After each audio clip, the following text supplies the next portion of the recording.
Okay, good morning. Today, we're going to talk about the pre-personal versus the transpersonal. So, if you remember, a number of weeks ago, we explained that children are naturally aware, children are naturally self-conscious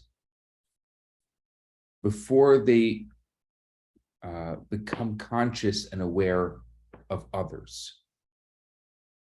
So, being that we are a hybrid of ego and transcendence, as we spoke about a few weeks ago as well, the idea of sympathy or emotional identification can be found within young infants. So, on the one hand, infants epitomize selfishness, thinking that they're thinking and they're acting as if the world is an appendage of the self. But on the other hand, they also display remarkable signs of advanced empathy. There's actually some studies on this. Researchers who have studied the development of young infants, they observe that the babies tend to cry in response to the crying of other babies. They weep in response to a human cry more than any other. And what that showed is that their weeping is not just a response to the noise of crying babies, but they can demonstrate empathy with the other crying baby. I think it's important to note that these emotions of the infant, they're not beyond the self. They're not transpersonal. They can be an awareness beyond the self, but there also needs to be a personal identity. Before someone can be conscious of others, they need to be conscious of themselves. So, in other words, identity must be ascertained before it can be transcended. We have to be able to have an identity of our own before we're able to transcend our own identity. So it's more likely that infants are unconscious of both themselves and others, and they're able to identify others as being part of themselves. If you remember, we spoke about the two souls. One soul, both souls start at birth, but one soul is complete at birth, and the other soul is not complete. It only becomes complete at 12 or 13, and that is what the bar and bat mitzvah is. So at birth, that animal soul is an ego-centered soul, completely ego-centered, because it has nothing really to balance it out besides a little bit of the altruistic self. So it's the ego-centered soul that sustains and reinforces the self. And it's only later, once we've developed that level of self-consciousness, again, as that is the whole value of the bar and bat mitzvah, 13 for boys and 12 for girls. That is the value of that level of self-consciousness, at the transcendent dimension of the soul is able to enter the body. Genuine transcendence of self, it's demonstrated when a mature and self-conscious individual shows empathy.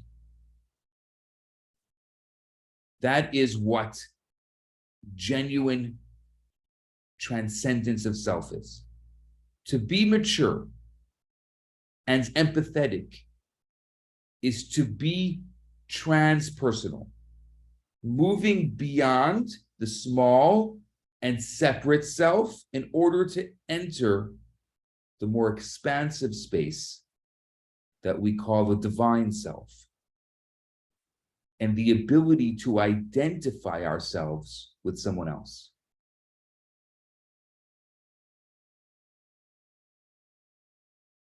So we're not the noble savage, as some romantic philosophers would want us to believe.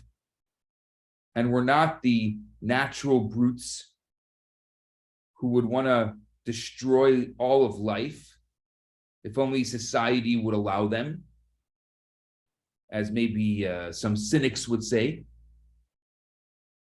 But we possess both tendencies. We have a dual nature, one being deeper than the other, one being more transcendent or transpersonal than the other.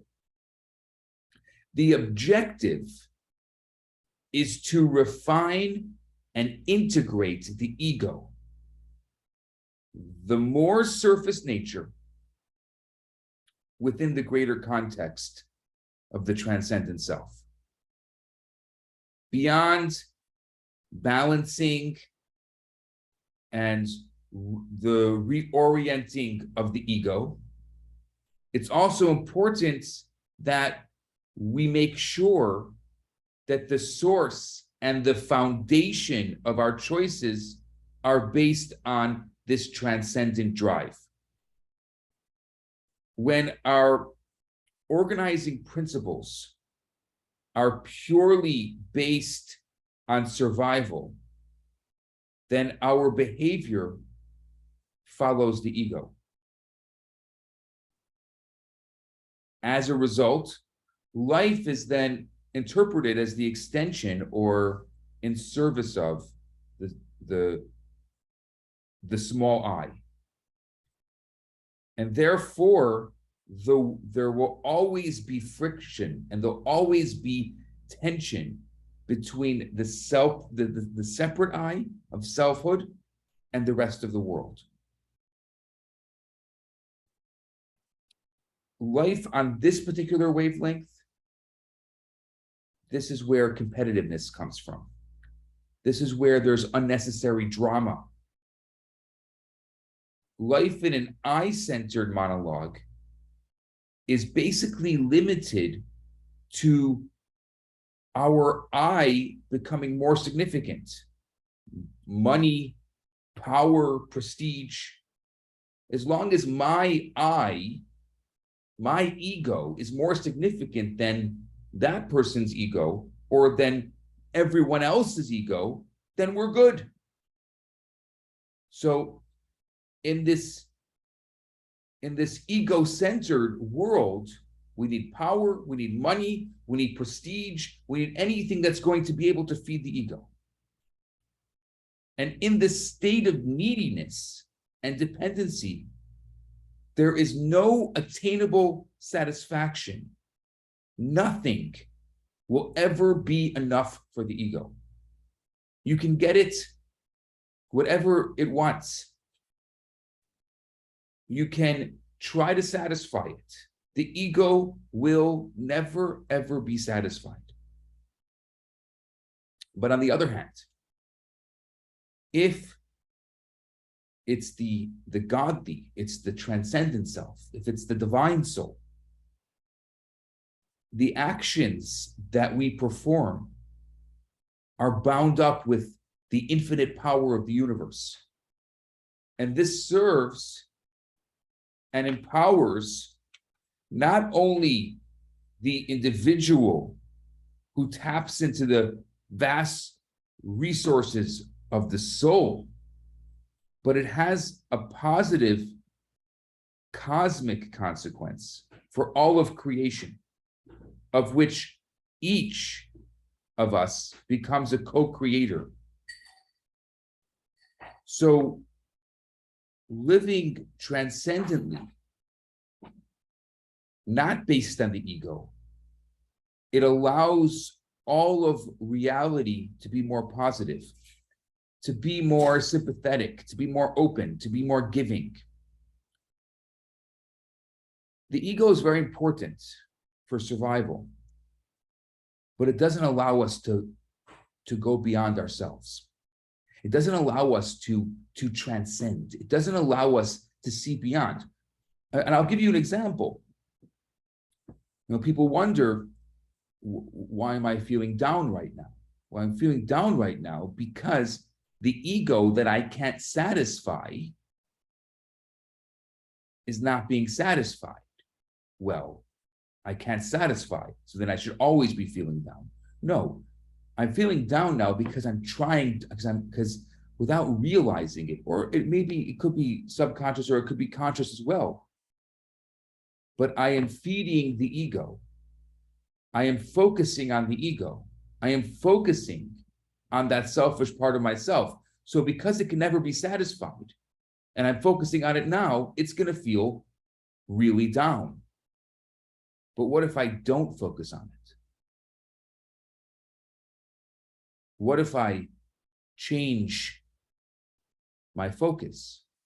What if I focus on empathy? What if I focus on others? What if I focus on something beyond myself? Well, an infant, a child, doesn't necessarily have that ability. But what adulthood means, at least from a Jewish perspective, or from a Kabbalistic perspective, is the ability to transcend ourselves, the ability to focus on another, to do for another, without any desire or need for anything in return. Without a plan, without an ulterior motive, just the ability to do for another. That ability to transcend self, when it's done and when it's focused on, within that, the ego can't rise, which means if you're feeling down, the best antidote is simply just genuinely do something for someone else without any desire or need for anything in return. And then the ego loses its status.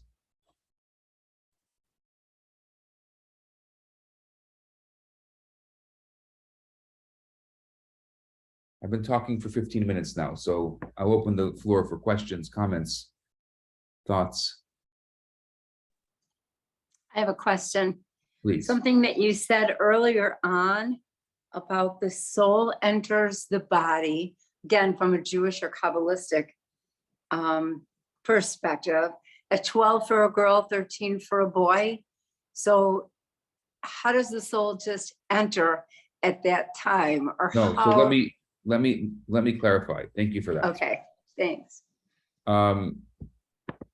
The both souls enter the body at birth. The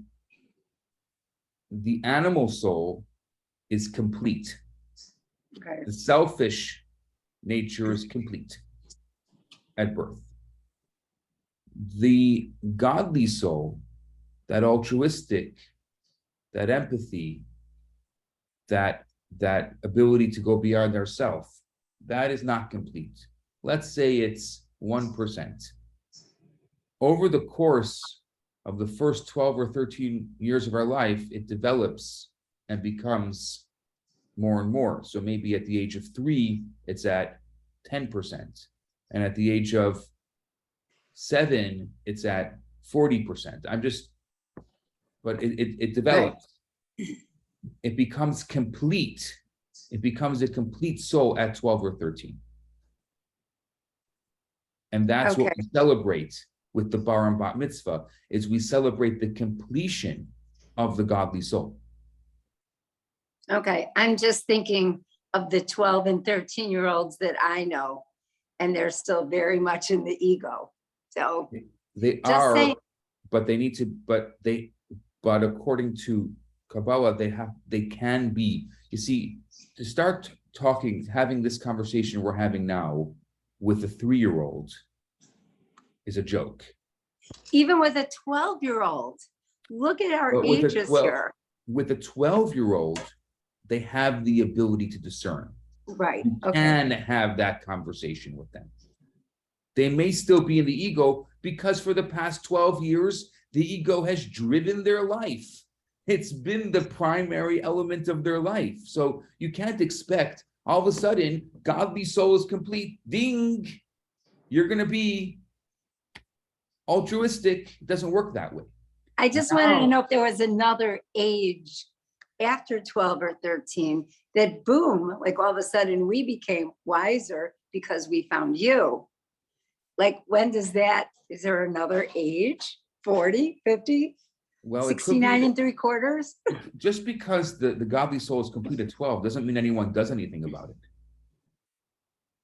You still have to work on it. That's where we start. Now we can start having a conversation. But it could be you didn't have the conversation until you were 30. Okay. I know no one here is older than 30, so that's why I said 30. Thank you.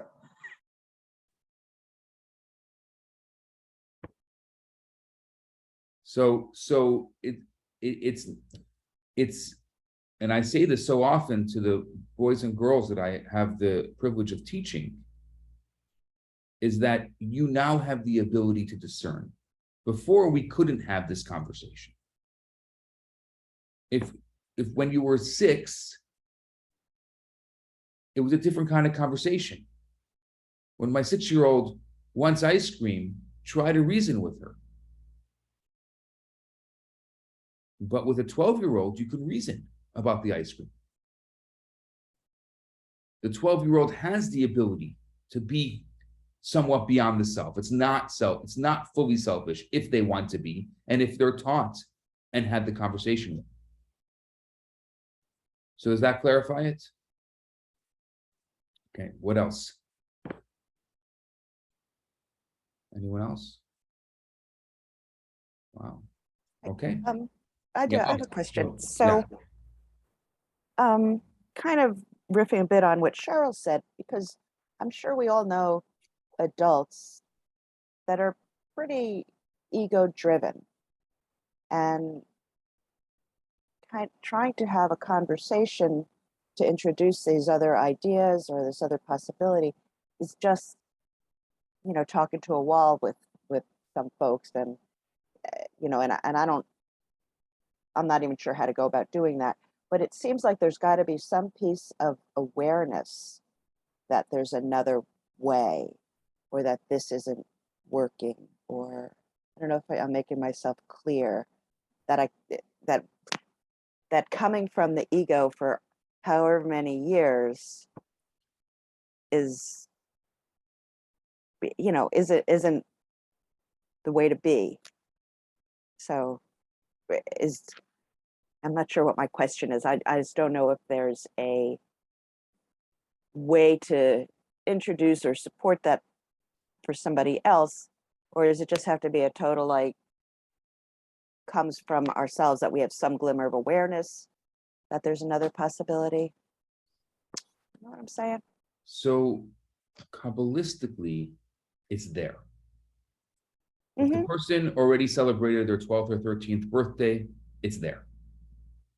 It doesn't mean the person will acknowledge it. Yeah. And the question you're asking is, can we acknowledge it for them? Or, help them see it. You're asking, it's a tall order, because essentially you acknowledging their altruistic self, what does that do for them? Yeah, I don't know. And to kind of piggyback on that a bit in ourselves and with these two souls that we are very aware of, especially now after studying with you, is it just a matter of just continuing to try to build that divine soul, and the animal soul, it's not squashed. I feel like it's an important piece, but it's we're not leading from it. So the godly soul gets larger and kind of leads the show, I guess. It's even once the godly soul becomes complete, it's not natural. And to a certain extent, evolution will not allow it to be natural. So unless you actively bring it into your life, it won't be there. I mean, it'll be there. It'll be dormant, or elements of it will be dormant. So no matter what age you are, it requires the ability of an individual bringing it into their life, saying, I am now going to be conscious about this part of myself. I'm now going to try to live. It's so funny. I'm going to say this, but it doesn't, like, this is exactly the problem. I'm going to now try to live less selfishly. Well, guess what? You can't live less selfishly. You can either live selfishly, or you can start through the godly soul becoming less selfish. But the moment you focus on the ego will take over. So we have to focus less on the ego. It's a tall order. It's not going to happen naturally. One day we're not going to wake up and become wise. We're not going to wake up and become more of understanding. But today, through these processes, through these learnings, through these moments, we're able to become conscious of it so that we can start that process. Okay. Does that make sense? I was wondering if I could ask a question kind of to Jill, well, to everybody about that. I noticed myself having experiences lately where I'll share something that I have learned because it's helped me personally in my life. And I definitely have experienced, like, you're talking to a wall, or that maybe the person totally misunderstood me and came away with something very different than I was trying to express. And when listening to you, Jill, what you just said, I'm wondering, is my response actually based in ego in the first place? Meaning, when I say something, I am expecting a certain response to satisfy myself that I was heard. Maybe like that, the way they listen or choose to react or respond isn't really about me, even if I'm trying to help. I don't understand, like, when you say, Celeste, their response isn't about you, or I don't quite get that. When the rabbi said, do you know what I'm saying, Rabbi? Am I making sense? I don't know exactly what you're saying, but I think so. So I tell you personally, I have an aversion to people who try to missionize me. And I'm using that word very loosely, because it's not only about, Bible thumping people who knock on my door. It's about people who have a particular belief, and it's so strong that they have to make sure the whole world knows about it. And the only thing they talk about, they're like on a mission to make sure everyone knows that this is how it is. And and I'm talking about political, and I'm talking about sociological, what I'm talking. I'm sure you've had people in your life who, all of a sudden, and if you don't believe like me, then you're crazy and I can't have a conversation with you. And there's no space for anyone else or anything else in that conversation. They will talk at you. They don't really even care if you're listening, because you're not listening, and they don't even notice that you're not listening. That is completely ego-driven, completely ego-centered. So I think if I can kind of ask and answer the question, Celeste, if this makes sense, what I'm saying, is that it really, when you're inspired about something and you want to share it, it really depends from where you're sharing it. So often, and it's a great thing. So often we get inspired about something, and it's great that our ego becomes inspired about something altruistic. But now remember, we've said this before, when you're in a room with someone, the egos will never become friends. So your ego has now become your friend, or a friend of your altruistic self. So you think that your friend's ego will also become a friend of their altruistic self, and now we can have a very deep, meaningful conversation. But it doesn't always work that way. Actually, it never works that way.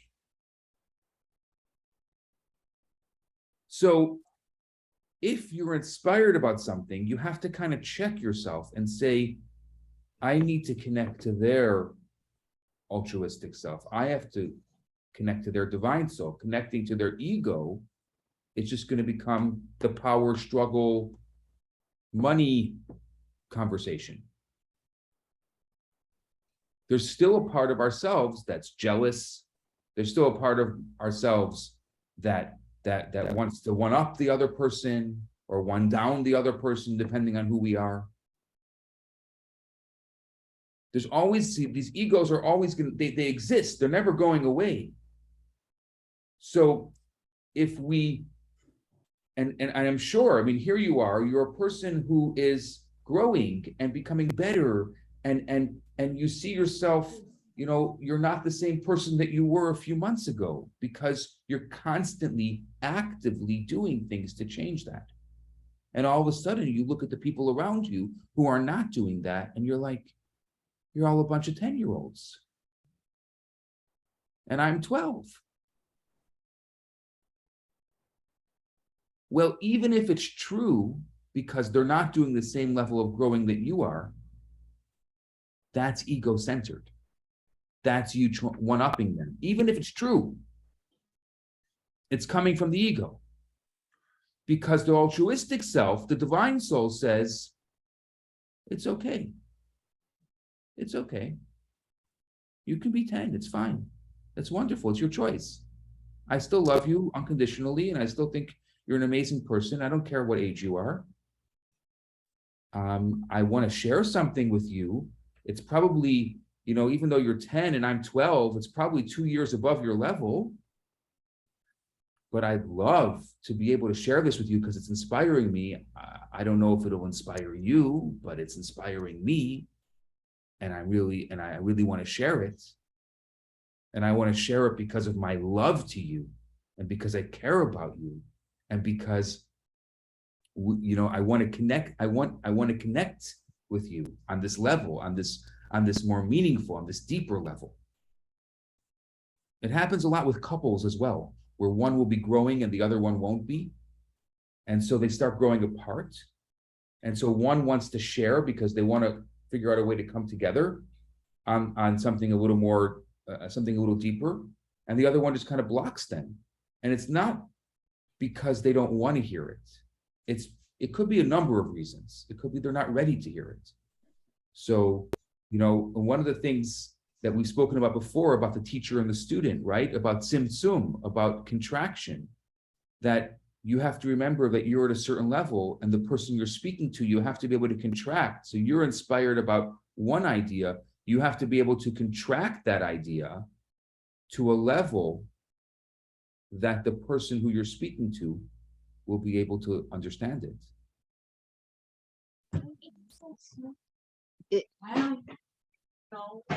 That's a conundrum again. It's like living less selfishly, because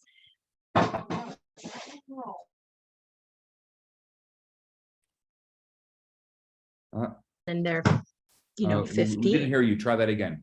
Oh. Froze. Oh, my connection is unstable. Try Tell me again. about it. Okay. So isn't that a conundrum in itself sometimes, because it's like saying I want to live less selfishly, like assuming that somehow I'm 12 and they are 10 is a judgment in itself, when in reality, if I'm really contracting, it feels like I should enter the room or any conversation assuming that this person knows many things that I do not, and that Yes. there's always even playing field there. Right? Yes, exactly. Sorry And about the then noise. if you start from that level where there's always even playing field, by the way, it's a big issue with couples. I'm just going back to couples. I'm generalizing, but men have this more than women, is what they call the 95-70, where a lot of men, and today I guess also women, because I see it a little more with women as well, where they think that they're better than their partner. They think that their partner's lucky to have them as a partner. And if you start from that level, it's very, very hard to meet in the middle. I know we're kind of going off topic here a bit, which is fine because this is what happens around here. But if you're going to start the conversation from the selfish, if you're going to always start the conversation, I'm generalizing, men often will one up, women will often one down. They're both selfish experiences of partnership. They're both selfish. If you can start off with a little bit of humility, saying, and I'm not saying one downing, that's not humility. Humility is, we're at the same level. We're here doing this together. I'm inspired about something. I'm not telling you this because I'm wanting you to be a better person. I'm not telling you this because I think that you're not good enough. I'm not talking to you about this because, I have an ulterior motive. I'm talking to you about it because right now it's inspiring me. And I just want to share some of that inspiration with you. I want to share some of that emotional feeling that I'm having. I'm feeling really good about it. And I just feel like I'm alone feeling that. And I want to feel it with you. It's just a genuine interest and connection. And then the way you explain it, it'll come out properly. You won't be explaining it in a level they won't understand. I'm just using this, I'm using partnership as an example, but anyone that you're trying to explain it to, or anyone that, because the moment, and I'm saying even for a moment, if you want it more than them, you miss the point. If you want to teach it more than they want to learn it, if you want to share it more than they want to receive it, you miss the point. The moment you feel like you're talking, and I find this also even here in this room, the moment I feel like I'm talking at you, you're going to hear me say, I've been talking long enough. Let's have a conversation. That's it.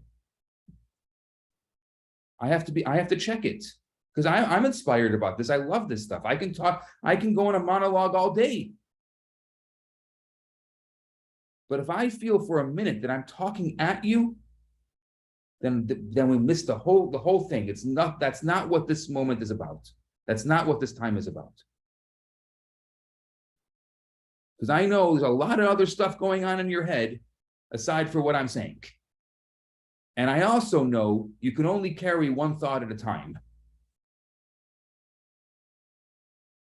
So I have to compete with all the other things that are going on, and maybe other things that are going on around you and on your screen, and maybe there's little messages that are popping up on your computer. I don't even know what's going on right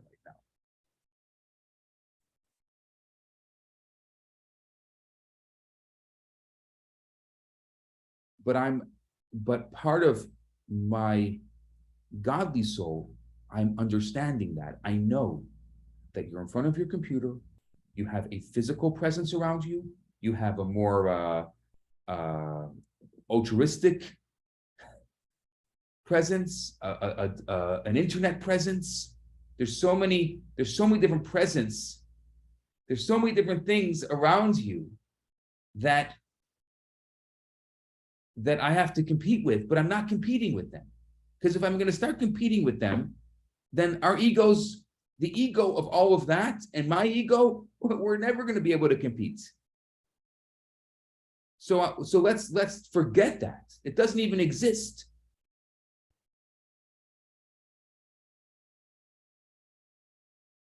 Celeste, you follow what I'm saying? Beautiful.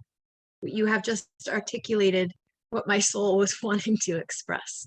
This is beautiful. Meeting here and not and sharing rather than getting some kind of hierarchy. It's beautiful. Thank you. I don't know any more than you, which means I'm not lying. I may know some things more than you, but at this moment when we're sharing, it's a share, exactly like you said it. So I, meaning the ego, doesn't know any more than your ego. The two of us are having an experience together. So therefore, we need to be at the same level for that experience, whether or not, and I'm sure there's so many things you know more than I do about. So if we wanted to compete about who knows more about what, we can go on all day competing. Oh, I know more of this and you know more of this and that. But at this moment, on this level, in order for us to be able to connect, in order for us to be able to be here, we need to share. We have to be at the same level here. If I think for a second that I'm better than you, then this sharing could never happen. This experience could never happen. So if you're trying to recreate this experience in your own life, it has to start from a place where we're together as one. And we're sharing. I'm not going to one down you. I'm not going to one up you. I don't think I'm better. I don't think I'm worse. We're just at the same level in this moment. Two godly souls connecting. The egos, they're always going to exist. But for us to be able to take two godly souls and connect, because they're like magnets, they want to connect. So it's much easier to work with them, because by nature, a desire is to connect.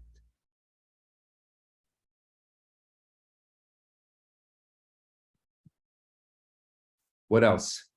Can I share something? Please. So I find it very interesting when you talk about the ego and the divine soul and trying to meet the person at that same level so that, it's fair or able to connect with that individual. I find it also interesting when you mention couples, how one is at the moment wanting to grow and the other may not be ready to hear it. And then, for example, if that growth is happening for that one individual and the partner is, for whatever reason, not able to hear it or not ready, it may lead to some difficult, healthy choices that person is doing, who is growing, who is trying to bring more of that divine soul into their life. It can be unfortunate if that person has to make some hard decisions in order to take care of themselves and progress and to continue growing. I think that's something that I'm currently struggling with at the moment, because you want to be there for that individual, but at the same time you're growing, and you know that sometimes you have to make some really hard decisions in order to take care of yourself so that you can be healthy and keep growing. And like you said, there's that battle where you're trying to keep things fair and level, but at the same time you're growing and the other person is stagnant. So it's like, what do you do? And then you're trying to enact patience and understanding and empathy, instead of reacting with anger or instinct. So that's what I thought of when, we were talking about all this. And I think for caregivers, it's the hardest. Because you have to constantly check, where is it coming from? Where is it a need to take care of the other? Am I stunting the other person's growth by by caring for them. There's I mean, it's a whole different conversation, which is Yeah. such a powerful conversation. Yeah. But this definitely leads into that real question of where the need and how that filters into the actions, and what does that mean? Right. Am I hurting or helping the person by caring for them? Right. Sometimes that tough love ends up being better for them because you take a step back and you're like, well, I remember you saying to me a couple of weeks ago, you have a choice. Everything is a choice. And if the person chooses to take care of their health and you encourage it and you try to be there, great. But if that person chooses not to take care of their health and then it starts hurting you and them, and it's like, my hands are tied, buddy. I'm trying to help you, but you're going backwards while I'm trying to go forward. How do we balance the two? As you said, the caregiver dilemma, you know? So, yeah. And that's exactly it, where you can smother, right? Kindness has no end. Yeah.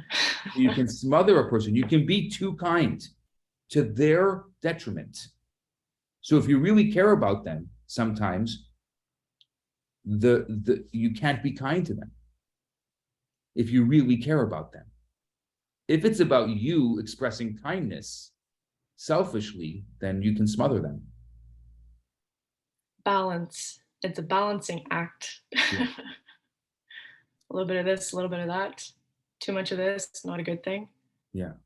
Makes sense. Exactly. Yeah. I hear you. What else?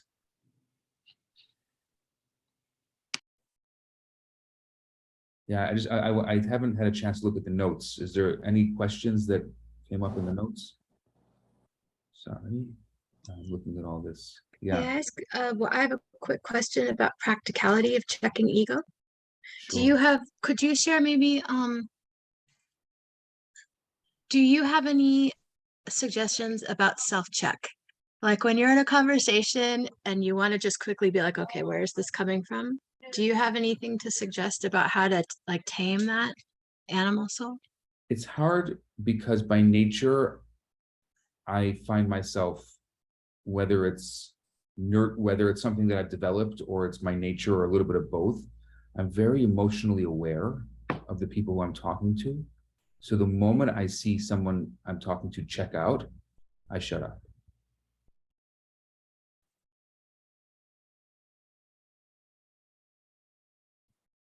If I'm talking to someone and I know that I mean, it's just the second they check out, that's it.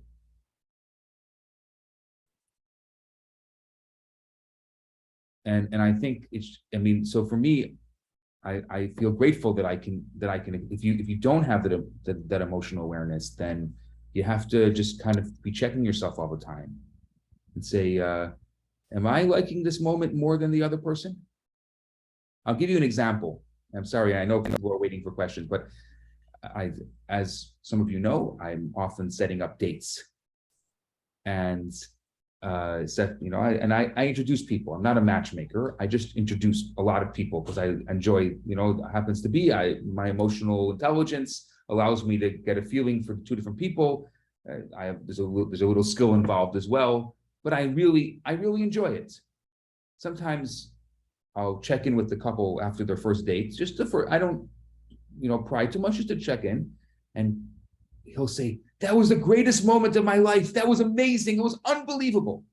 And you know what I know is going to happen? I'm going to call her, and what is she going to say? It was the worst night of my life.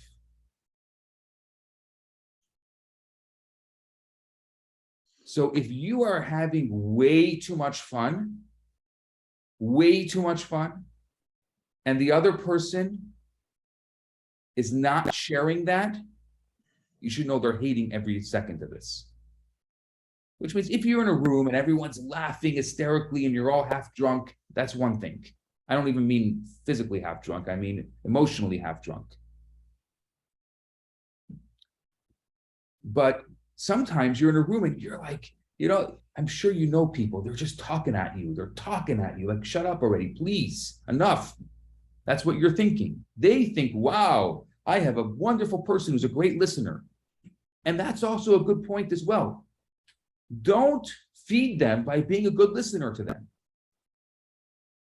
You want to be there for them and be genuine with them. You can say, call them out, say the thing.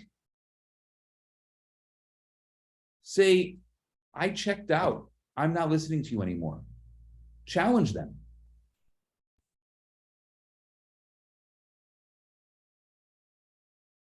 I checked out 3 minutes ago, 4 minutes ago. I don't even know what you said the past 4 minutes. Sorry.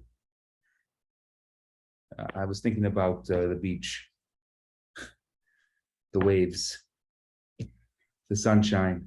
I don't know. I saw this boat in the distance.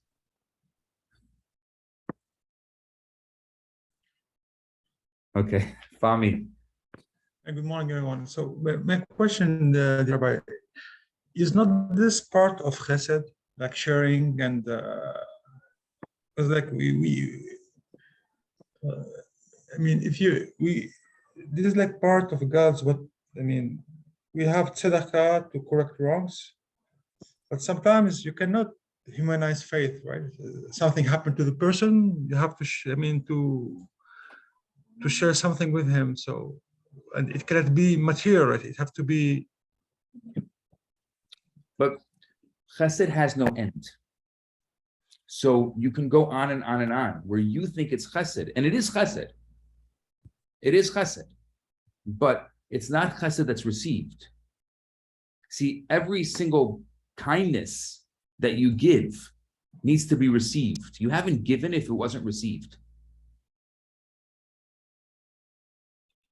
Okay, so suppose someone like goes like through difficult times, and you cannot sometimes like God, like I don't know, like you cannot help him by material thing. You have to share feelings with him. So it's part of it.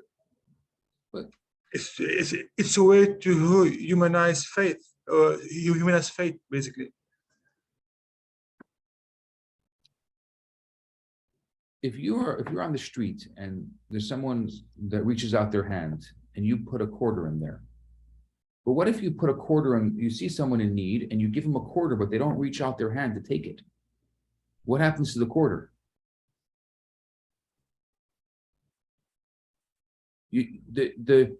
So often we see people in need, but they won't accept our quarter. And I don't mean it physically, I mean it emotionally. So if the person won't accept your quarter, don't give it. And it's hard because I know that by nature you want to give it and you know it's right for them. But if they can't receive, then you can't give. I mean, you can give, but you're giving to nothing.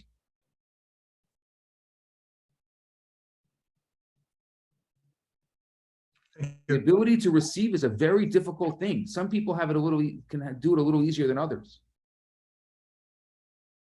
But when you're giving, you have to make sure that there's someone receiving on the other end.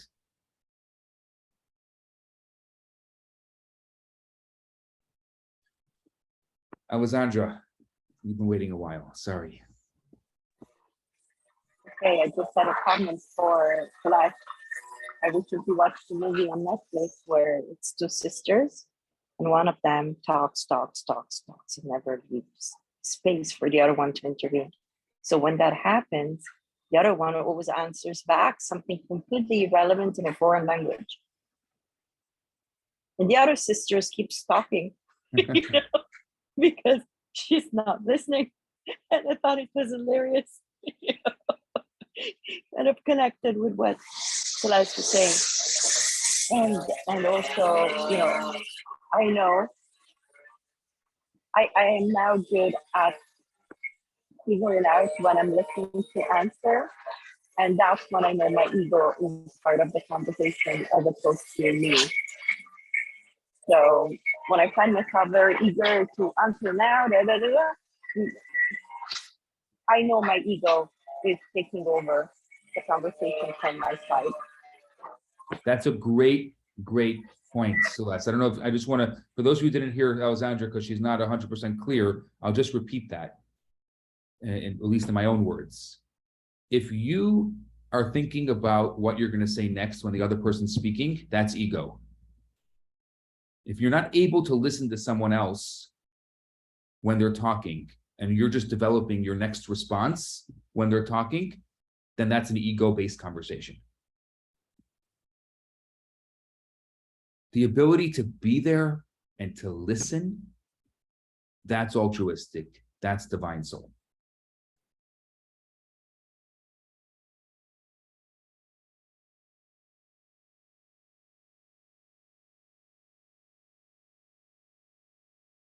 That's fantastic.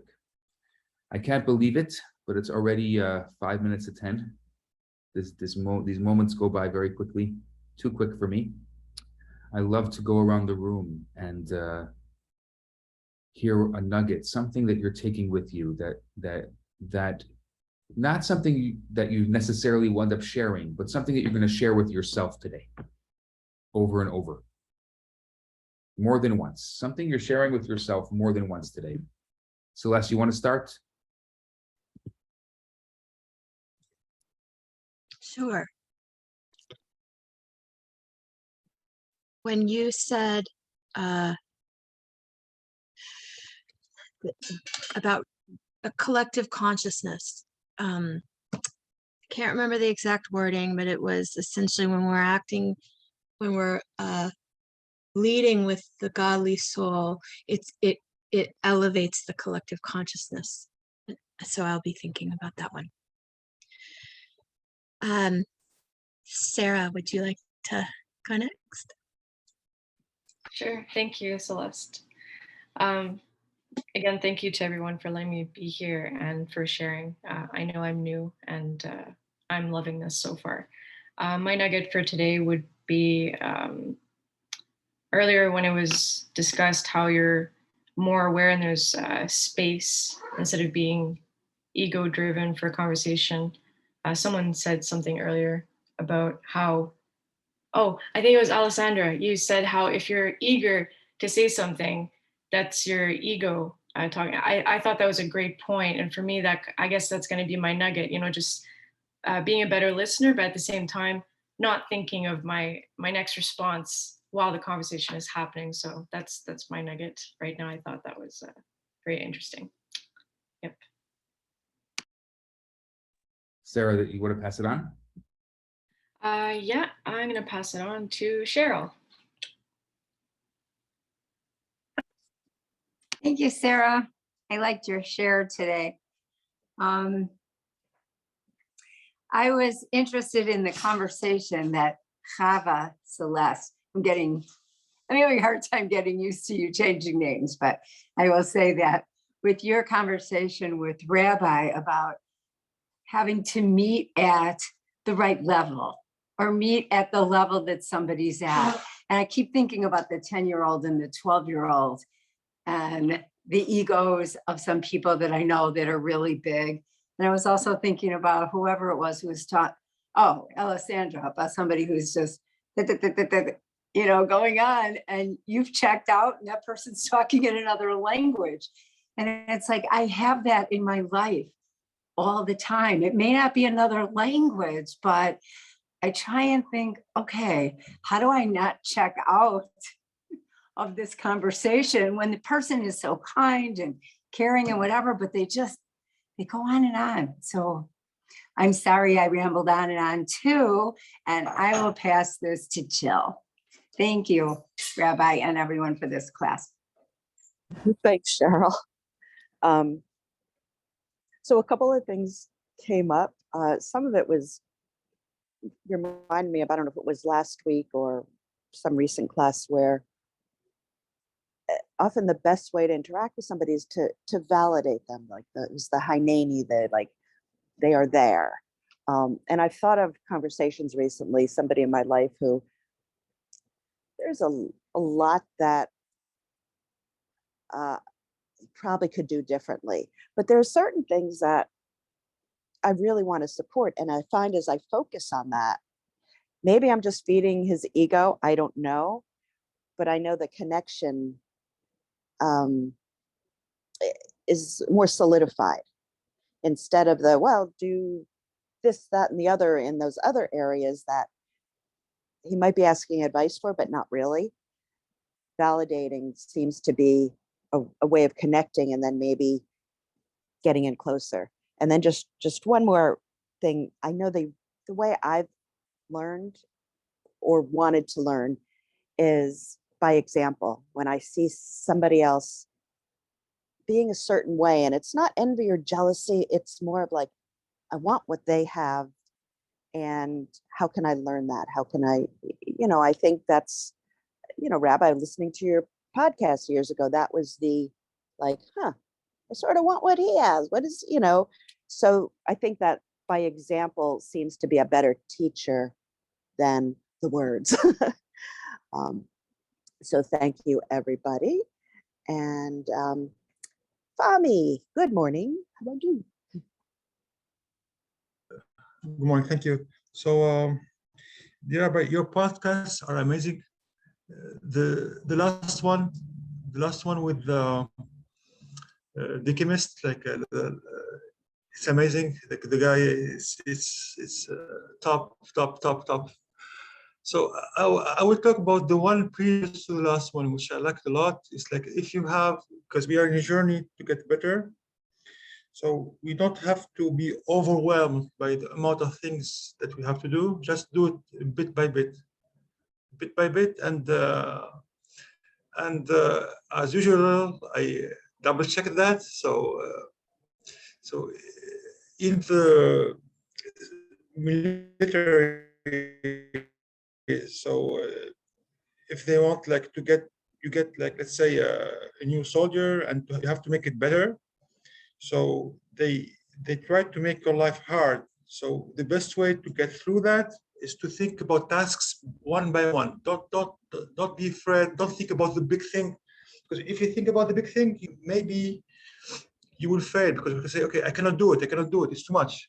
So this is it, bit by bit, step by step, we're getting better all together here. And yesterday, actually, I practiced the stop, breathe, and reflect of Ram. It's yesterday I have an argument with my son, and I stopped, and I get some breathe, and I need to work, So I'm getting better. So thank you, Bram, and I will pass to you. That's me? Yeah. Oh, sorry, I keep changing the name and every time it keeps going back. I kind of had a lot of thoughts going through my head. But one of the things that came to me as I was hearing people talk, especially Sarah and maybe Chava, is, like sometimes when we're with other people or in our couple was the example, and we may think like, I'm the one who's growing and the other person isn't. But isn't that very ego driven too? Like, who am I to say that I'm the one who's growing? Maybe the other person is really growing in different ways and I just don't see it, or it's not the way that I want them to grow, or like, I don't know. It's kind of, yeah, I think it's so hard not to be ego driven in these things.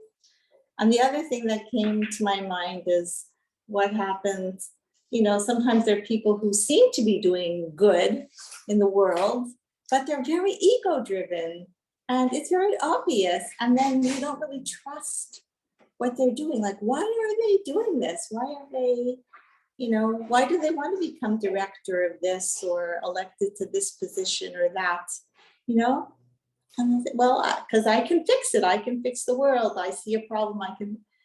But sometimes it's like, it's not true, or that's the way I see it, Okay, you got my head, like, I really feel this subject of the ego clearly. I'm going to shut up. Okay, is Kelsey there? I am, thank you. My wheels are spinning like crazy too. So I'm going to be thinking about this class a lot. As far as a reminder for myself, I think it's kind of just simplifying and allowing myself to be okay with that, as far as not feeling like I need to transcend a conversation with like my nuggets that I get from here or something, and just being on that person's level is enough, and listening, and that's more effective than really trying to uplift the conversation in a different way. If that makes sense. And then I too appreciate Sarah's conversation today, and I'm curious about a deeper dive into that conversation and topic. And I'm sorry if you hear snacking from a toddler. Let's see. Is Jen still here? I'm on my phone.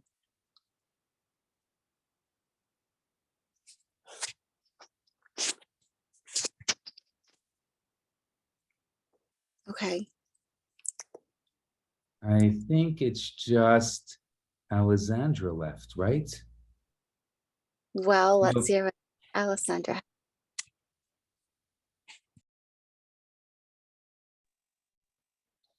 Thank you, Kelsey. I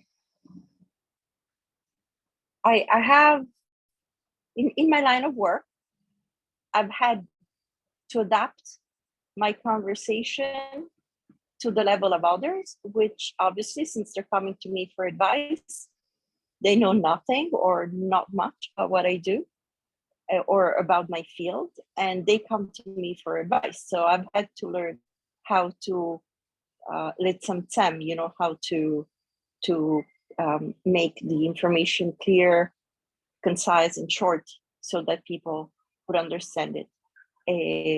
I am trying to apply that to other areas of my life, which are outside of work. And it's not always very simple, especially when you mix in emotions.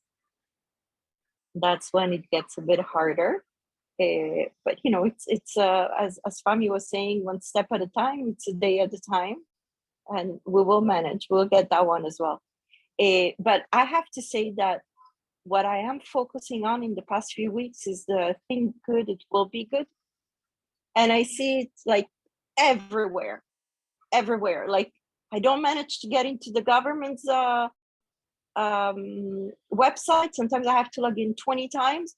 And then I say, thank you, I will succeed this time, because this is the time, and it works.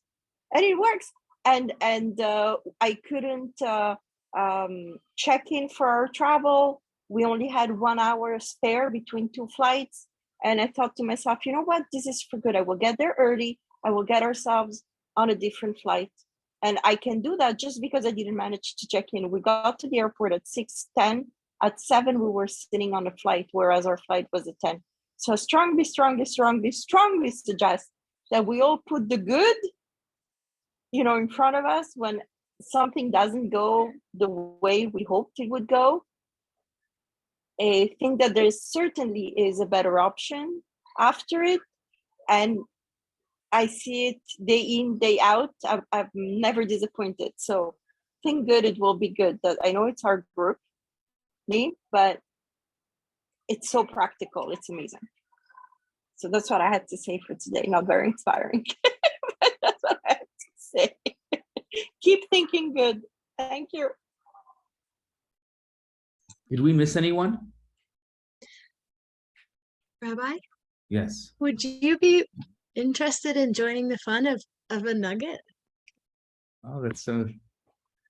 I have sure. It'd be my honor to join the fun. But did we miss anyone else? Just MJ, but I think she had to go Okay. already. I have a few nuggets. First of all, one of the most amazing things that happen as a result of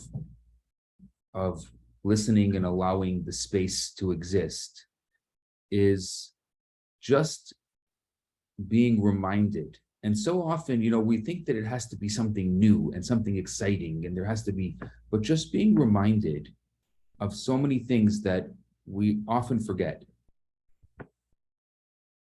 And so, for example, like I heard Jill mention something about validation, and I said, yes, we totally forgot that moment today. That would have been a great, you know, if I was just teaching this class myself, well, I forgot that, but guess what? We're all here together, so we were able to add that. Or Alessandra bringing in the think, you know, the think good and will be good. You know, that's a great added part of this. And so the fact that we can all be here and share this, and then I had this other moment where I was thinking that maybe going forward, we should have different people in the group that prepare different, you know, what's happened, I think, over the past number of weeks, it just kind of happens where I end up talking for about 10, 15 minutes, and then it comes out into a discussion. And then the discussion kind of goes different places. Well, what if I wasn't the only one preparing the first 15 minutes? What if someone else wanted to prepare the first 15 minutes? So this is where my headspace has been going over the past few minutes as I was listening to all of you. So if I'm opening up, as part of my nugget, I'm opening up, if anybody would like to, offer to prepare the first 10 minutes or 15 minutes of our time together, I would be honored and completely willing to listen and to be able to, so I don't have to be the only one sharing in the beginning of our talk. So that's my my nugget and my offer. Just let me know in advance so I don't have to prepare anything. Well, give us some topics maybe, because, you know, I'm speaking for myself. I wouldn't even know where to start, what to prepare. So Topic could be a previous lesson that really inspired you that you want to share. It could be previous ideas that have inspired you and you've explored further. See, what I love is if I'm sure there's a nugget or something that's you've really been resonating with, like you just said about think good and be good. Well, what if you took that nugget and you explored further on your own? The internet is filled with lots of different wonderful ideas. Doesn't have to only be a Kabbalistic idea. It could be any idea that's inspiring you, as long as it's something that you can share from your heart. I think it's a wonderful thing. So it could be any, I mean, there was a conversation that came up with Sarah today about the caregiver. I mean, I can prepare something and do a lesson on the caregiver, or someone else can do a lesson about kind of, you know, what does that mean? And what does it mean through a Kabbalistic lens? Meaning, if you think about the godly soul kind of driving caregiving, what would that look like? And using some examples. This is just things that are just coming to my mind, but the ideas are endless.